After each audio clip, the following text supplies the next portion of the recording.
প্রধানমন্ত্রীর ভারত সফর নিয়ে আমি এটা শুনতে চাইছি। ভারতের সাথে যে ভারত সফর না, দুঃখিত, চীন সফর নিয়ে আমি এটা শুনতে চাইছি, এবং চীনের সাথে যে কথা হয়েছে সে জায়গাতে তিস্তা মহাপরিকল্পনা যেটা বাস্তবায়নের ব্যাপারে আমরা একদম দৃঢ় আশাবাদও ব্যক্ত করেছেন, প্রতিজ্ঞার মতো করেছেন আমরা দেখেছি বর্তমান সরকার থেকে।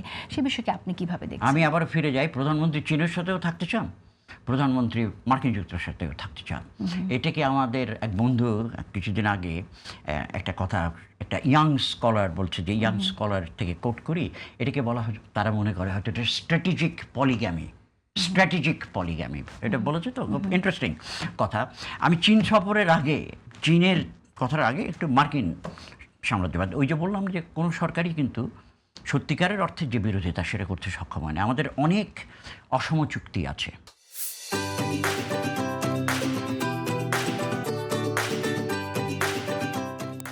হ্যাঁ, এবং ভারতের সাথে আমাদের অসম চুক্তি আছে, এবং চীনকে গিয়ে বলেছে, চীন সফর করেছে, তাতে এমন কিছু বাংলাদেশের যে পরিবর্তন আসবে সফরের তো মধ্যে তার আউটকাম কি এবং তার ভবিষ্যৎ পরিকল্পনা কি, এই সম্পর্কে জনগণকে খুব বেশি পরিকল্পনা নিয়ে একটা আশাবাদ ছিল, সেই জায়গা থেকে ব্যক্ত করেছে।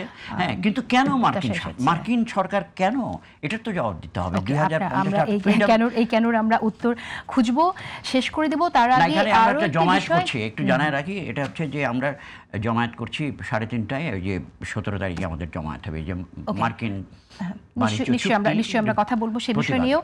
আমি একটু গত 15 বছরে, মানে 15-16 বছরে যখন কিনা আপনার আওয়ামী লীগ সরকার, ফ্যাসিস্ট আওয়ামী লীগ সরকার শাসন আমল ছিল, সেই সময়টাতে আমরা লেখকদের, বুদ্ধিজীবীদের একটু ভূমিকা সম্পর্কে আপনার কাছ থেকে শুনতে চাই।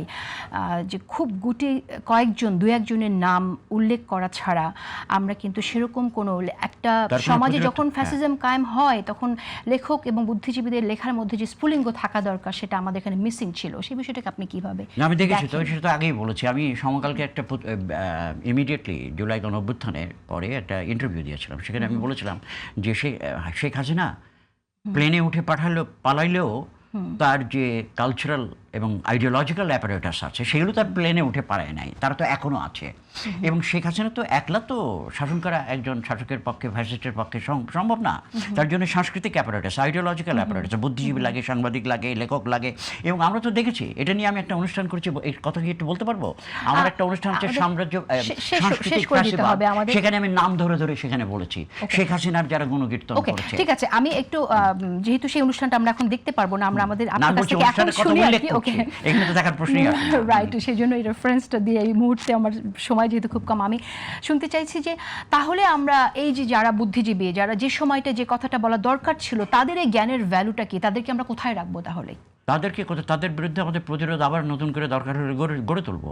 এই যে যারা আছে এবং এখনো আওয়ামী পন্থার পক্ষে কথা বলে যাচ্ছে, যে বাংলাদেশের মাটিতে মানুষকে হত্যা করা হয়েছে, সেটা নিয়ে তো তেমন কোনো কথা নাই। যতটা কথা আছে এর সমালোচনা করা, ওর সমালোচনা করা, এই অশ্লীল, এরা কিন্তু আমাদেরকে ভুলিয়ে দিতে চায়। এমনকি এটাও ভুলিয়ে দিতে চায় যে 24-এর গণঅভ্যুত্থান, একটা 2024 সালে একটা গণঅভ্যুত্থান হয়েছিল, এমনকি এরা মনেও করে যে এটা গণঅভ্যুত্থানও না।